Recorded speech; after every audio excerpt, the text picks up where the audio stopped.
दोस्तों नमस्कार, आप सभी का बहुत स्वागत है डीडी यूट्यूब चैनल पर। मैं हूं दिलेश दिवांगन। फ्रेंड्स, बहुत गैप के बाद आज हम आपके लिए वीडियो बना रहे हैं और आज बेहद ख़ास वीडियो बनने वाला है, तो आप इस वीडियो को मिस मत करिएगा। और हाँ, मैं बता दूं कि अगर अभी तक आपने डीडी यूट्यूब चैनल को सब्सक्राइब नहीं किया है तो सब्सक्राइब कर लीजिएगा और बेल आइकन को भी दबा दीजिएगा ताकि नए नए वीडियो का नोटिफिकेशन आपको मिलता रहे। फ्रेंड्स, आज हम आए हैं वाड्रफ नगर के हॉस्पिटल का ये परिसर है और यहाँ पर हम वीडियो बना रहे हैं। मैं आपको बता दूँ कि कोरोना महामारी का ये वक्त चल रहा है और बहुत ही नाजुक वक्त है, जिसमें जो लोग हैं वो डरे हैं, सहमे हैं और जिस तरह से लगातार कोरोना टेस्ट हो रहा है और उसके बाद जो रिपोर्ट आ रहे हैं वो संक्रमितों का संख्या बढ़ता चला जा रहा है और इससे और कहीं ना कहीं खौफ ज़्यादा है। और इसी को मद्देनज़र रखते हुए बलरामपुर जिला प्रशासन ने कोविड-19 हॉस्पिटल बनाने का निर्णय लिया और ये वाड्रफ नगर जगह को चयनित किया है और यहाँ पर कोविड-19 हॉस्पिटल बन रहा है। इस हॉस्पिटल के भीतर क्या क्या व्यवस्था है, क्या क्या सुविधाएँ अवेलेबल है, इसे बताने के लिए हमारे साथ मौजूद हैं डॉक्टर शशांक गुप्ता जी और ये इनके नेतृत्व में यहाँ पर तैयारी की जा रही है। कोविड-19 हॉस्पिटल बनाया जा रहा है, क्या कुछ हो रहा है, आइए जानते हैं डॉक्टर शशांक गुप्ता जी से। सर, बहुत बहुत स्वागत है डीडी यूट्यूब चैनल पर आपका। धन्यवाद दिलेश जी। सबसे पहले सर, मैं आपसे ये जानना चाहता हूँ कि कब से तैयारी चल रही है और क्या क्या यहाँ पर अभी तक शुरुआत हो चुकी है, कितना काम हो चुका है? ये लगभग 2 महीना से हम लोग तैयारी कर रहे हैं यहाँ पे कोविड हॉस्पिटल बनाने के लिए और लगभग पूरी तैयारी हो चुकी है। 1 या 2 दिन के अंदर हम यहाँ पेशेंट कोविड पॉजिटिव के जो पेशेंट रहेंगे उनको एडमिट करना चालू कर देंगे। ये किस स्तर का यहाँ पर बनाया जा रहा है, किस लेवल का बन रहा है और क्या क्या चीज़ें हैं यहाँ पर? एक्चुअली में हमारे यहाँ ये 30 बेड का हॉस्पिटल बनाया जा रहा है, 30 से 35 बेड का। और यहाँ पे हम लोगों को माइल्ड से मॉडरेट पेशेंट जो पेशेंट रहेंगे, बहुत ज़्यादा सीरियस पेशेंट को अभी तो रखने की सुविधा नहीं हो पाई है। आईसीयू बेड वगैरह आ गए हैं लेकिन वेंटिलेटर नहीं आया है, तो जो बहुत ज़्यादा सीवियर पेशेंट रहेंगे उनको हमको रिफ़र करना है। बाकी जो पॉजिटिव पेशेंट रहेंगे, माइल्ड से मॉडरेट जो पेशेंट रहेंगे उनको हमको यहाँ पे एडमिट करके उनका इलाज करना है। ये कैसे पता चलेगा अगर टेस्ट होता है, रिपोर्ट आता है, कोरोना पॉजिटिव पाया गया, लेकिन उसका जो स्टेज है कैसे कंफर्म हो पाएगा? तो क्या होता है कि पहले जब कोरोना पॉजिटिव कोई आता था तो उसमें सांस लेने में तकलीफ वगैरह चालू हो जाता था और ये ज़्यादातर जो ओल्ड पेशेंट है या डायबिटीज़ के हैं या हाइपरटेंशन के पेशेंट, तो उनमें सीवियरिटी ज़्यादा होती थी, उनमें सीवियर होने का ज़्यादा खतरा था। और अभी के कंडीशन में तो ऐसा है कि पेशेंट एसिम्प्टोमेटिक है फिर भी कोरोना पॉजिटिव आ रहा है वो जी। तो इसके हिसाब से अपन जो अगर सांस लेने में तकलीफ़ है उसका एक हमारे मेडिकल टर्म्स में SpO2 रहता है, और अगर कम होता जाता है एक नॉर्मल लेवल से तो उसको हम अपन डिमार्केशन करके उसको बाहर रिफ़र करेंगे। फिर जहाँ पर लोगों में जागरूकता की कमी है, लोग नहीं जानते हैं, वहाँ उनके भीतर डर रहता है।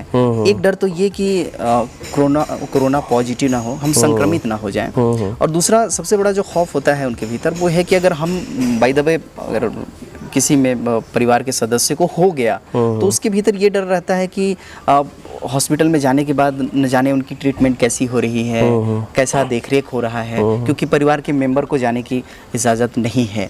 तो आप उनको कैसे भरोसा दिलाएंगे कि यहाँ पर कैसे पेशेंट का ख्याल रखा जाएगा, किस तरह से उनकी ट्रीटमेंट होगी, क्या क्या एक्टिविटीज़ होंगे?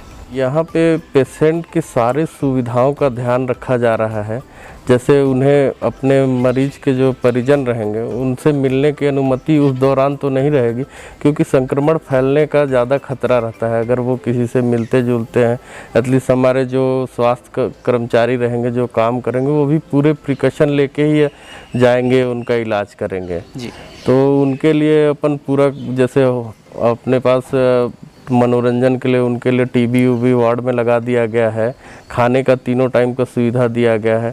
बाकी जो भी दिनचर्या की ज़रूरत की चीज़ें होगी वो सारा चीज़ें उनके लिए यहीं से हम लोगों ने उपलब्ध कराने का व्यवस्था किया हुआ है। ये अभी तक इसका कोई वैक्सीन नहीं बन पाया है, पूरी दुनिया में नहीं बन पाया है, तो जो ट्रीटमेंट होगा वो ट्रीटमेंट का क्या कुछ बेस बता पाएंगे सर कि कैसे उनका ट्रीटमेंट यहाँ वाड्रफ नगर के इस हॉस्पिटल में किया जाएगा, क्या क्या होने की संभावनाएं हैं? अब देखिए, इसका जो हमारे पास एक गाइडलाइन आता है, समय समय पर नया नया गाइडलाइन आ रहा है और आते रहता है। तो गाइडलाइन के हिसाब से तो जो पेशेंट सिम्टोमेटिक है उसका सिम्टोमेटिक तरीके से ट्रीटमेंट चलाएंगे। और एक हमारा जैसे हाइड्रोक्सी क्लोरोक्विन या क्लोरोक्विन चलाना है, एंटीबायोटिक है, कुछ विटामिन्स के दवाइयाँ हैं, क्योंकि अब अधिकतर जो यंग एज में जो पॉजिटिव आ रहे हैं उनमें या तो सिम्टम्स आ ही नहीं रहे हैं या थोड़ा मोड़ा ही सिम्टम्स आ रहे हैं। तो उनके लिए यही सिम्टोमेटिक ही ट्रीटमेंट चलाना है। और ये अपने को 5 दिन का हाइड्रोक्सी क्लोरोक्विन या क्लोरोक्विन दोनों अल्टरनेट में जो हमारे पास उपलब्ध होगा उसके हिसाब से हम ट्रीटमेंट करेंगे उन लोगों का। एक जो पेशेंट यहाँ आकर के भर्ती होता है, एडमिट होता है, उनको सर कितने दिनों तक यहाँ रखा जाएगा? देखिए, ये क्या तो उसके लिए क्या एक क्राइटेरिया? उनके लिए गाइडलाइन आया हुआ है कि जैसे कोई पेशेंट आता है यहाँ पॉजिटिव आता है जिस दिन से, उस दिन से लगभग उनको 10 दिन वो रखना है सैंपल जाने के बाद, और हॉस्पिटल में कम से कम उनको 5 दिन स्टे करने का प्रावधान रखा गया है। अगर किसी का लगता है कि ज़्यादा अगर वो सिम्टम्स कुछ आना चालू हो गया या कुछ हो गया तो उसको लंबा भी अपन रख सकते हैं। टेस्ट के बाद जो यहाँ पर उनको एडमिट किया जाएगा, क्या यहाँ पर सुविधा होगा सर टेस्ट के लिए? नहीं, अभी तो फिलहाल में सिर्फ हमारे यहाँ रायपुर और रायगढ़ में टेस्ट हो रहा है ना। तो अपन सैंपल कलेक्शन करके उनको वहीं भेजते हैं।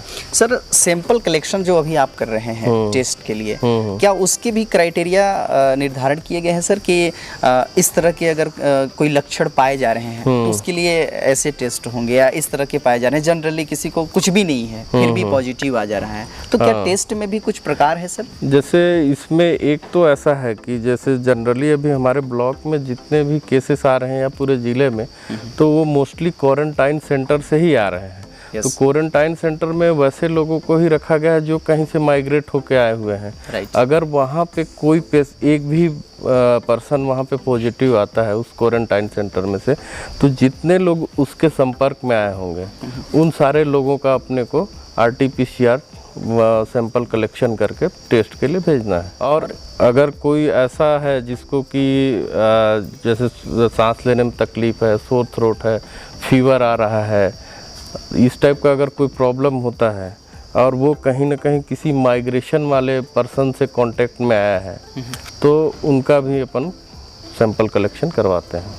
वाड्रफनगर में जब ये कोविड-19 हॉस्पिटल बन रहा है तो क्षेत्र के लोगों में कहीं ना कहीं कई लोगों में ये चर्चाएं चलती हैं कि यहाँ पर बनाया जा रहा है वो गलत हो रहा है, इसलिए गलत हो रहा है कि अब यहाँ पर कोविड-19 हॉस्पिटल बन करके तैयार हो जाएगा, फिर कोरोना पॉजिटिव जो पेशेंट होंगे वो यहाँ पर आएंगे, और आने के बाद जब यहाँ पर ट्रीटमेंट होगा तो क्षेत्र में कोरोना वायरस फैलने की संभावनाएं ऐसी जताई जा रही है क्षेत्र की जनता के दिलो दिमाग में जो ऐसी आ रही हैं। आप उनको कैसे भरोसा देंगे सर कि किस तरह की यहाँ पर सुरक्षा की दृष्टि से तैयारियां की गई हैं ताकि वायरस ना फैले, क्षेत्र में ना फैले, क्या कुछ है सर? देखिए, यहाँ पे जो भी पॉजिटिव पेशेंट आएगा ना, उससे बाहर के लोगों को डरने की तो बिल्कुल ज़रूरत नहीं है। वो डर तब रहता है कि जब वो पॉजिटिव होने के दौरान किसी के कांटेक्ट में आता है। लेकिन हमारे यहाँ ऐसा सुविधा और उनके लिए व्यवस्था बनाया गया है कि वो जिस दौरान में पॉजिटिव रहेंगे या हॉस्पिटल में एडमिट रहेंगे, वो किसी बाहरी व्यक्ति से नहीं मिल पाएंगे या किसी बाहर ऐसे खुले में नहीं घूम पाएंगे, तो उससे फैलने की कोई संभावना ही नहीं बनता है। इसलिए लोगों को डरने की बिल्कुल भी आवश्यकता नहीं है कि यहाँ हॉस्पिटल बन गया है तो यहाँ के लोगों को डरना है या बाहर के लोगों को उसके आसपास रहने वाले लोगों में फैलेगा, ऐसा बिल्कुल भी नहीं है। सर, इसको मद्देनज़र रखते हुए और क्या क्या तैयारियाँ हो चुकी हैं जो मतलब ये निगरानी रखा जा सके?